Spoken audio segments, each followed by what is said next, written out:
चंपक की कहानियाँ। एक समय की बात है। चंदनपुर नाम के एक खुशहाल गांव में धनीराम नाम का एक बहुत अमीर व्यापारी रहता था। उसके पास धन दौलत की कोई कमी नहीं थी, लेकिन वह स्वभाव से बेहद कंजूस और अहंकारी था। वह हमेशा खुद को गांव के अन्य लोगों से श्रेष्ठ समझता था और किसी गरीब की मदद करना समय और पैसे की बर्बादी मानता था। उसी गांव के छोर पर माधव नाम का एक गरीब कुम्हार रहता था। माधव दिन भर मिट्टी के बर्तन बनाता और उन्हें बेचकर जो भी छोटा मोटा कमाता उसी में खुश रहता था। माधव बहुत दयालु था। अगर उसके दरवाजे पर कोई भूखा आता तो वह खुद भूखा रहकर भी उसे अपना खाना दे देता था।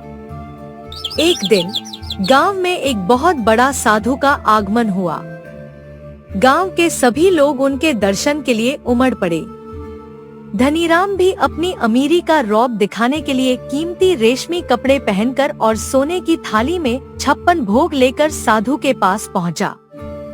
उसने साधु के चरणों में थाली रखी और गर्व से कहा, महाराज, मैं इस गांव का सबसे अमीर व्यक्ति हूँ। यह भेंट स्वीकार करें और मुझे सुखी जीवन का आशीर्वाद दें।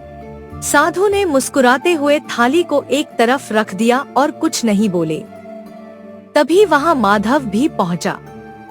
उसके कपड़े फटे हुए थे और हाथ में मिट्टी का एक छोटा सा दीपक था, जिसे उसने खुद बनाया था। माधव ने पूरे सम्मान के साथ साधु को प्रणाम किया और वह दीपक उनके सामने रख दिया। साधु ने तुरंत उस मिट्टी के दीपक को अपने हाथ में उठा लिया और माधव से कहा, पुत्र, तुम्हारा यह उपहार पाकर मेरा मन तृप्त हो गया। ईश्वर तुम्हें हमेशा सुखी रखे। यह देखकर धनीराम को बहुत गुस्सा आया और उसका अहंकार चोटिल हो गया।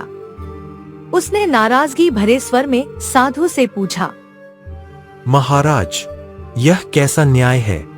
मैंने आपको सोने की थाली में कीमती भोजन दिया, पर आपने उसे अनदेखा कर दिया, और इस गरीब के तुच्छ मिट्टी के दीपक को आपने इतना सम्मान दिया।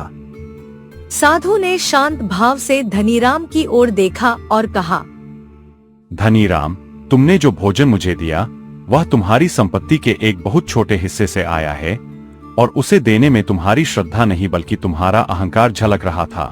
तुम अपनी अमीरी का दिखावा कर रहे थे। इसके विपरीत माधव ने इस दीपक को अपने हाथों की मेहनत और सच्चे प्रेम से बनाया है। इसके पीछे कोई दिखावा नहीं बल्कि निस्वार्थ श्रद्धा है। भगवान को उपहार की कीमत नहीं, देने वाले की नीयत और उसका भाव प्यारा होता है। साधु की यह बात सीधे धनीराम के दिल में उतर गई। उसे अपनी गलती का एहसास हो गया कि धन दौलत से इंसान बड़ा नहीं बनता, बल्कि उसके विचार और कर्म उसे बड़ा बनाते हैं। उसने तुरंत साधु और माधव से माफी मांगी। उस दिन के बाद से धनीराम ने अपना अहंकार छोड़ दिया और अपनी धन दौलत का उपयोग गरीबों की भलाई के लिए करने लगा। इंसान की पहचान उसके पास मौजूद धन या बाहरी दिखावे से नहीं, बल्कि उसके अच्छे व्यवहार, दयालुता और निस्वार्थ कर्मों से होती है। इस कहानी से हमें यह सीख मिलती है कि अहंकार हमेशा पतन का कारण बनता है, जबकि विनम्रता सम्मान दिलाती है।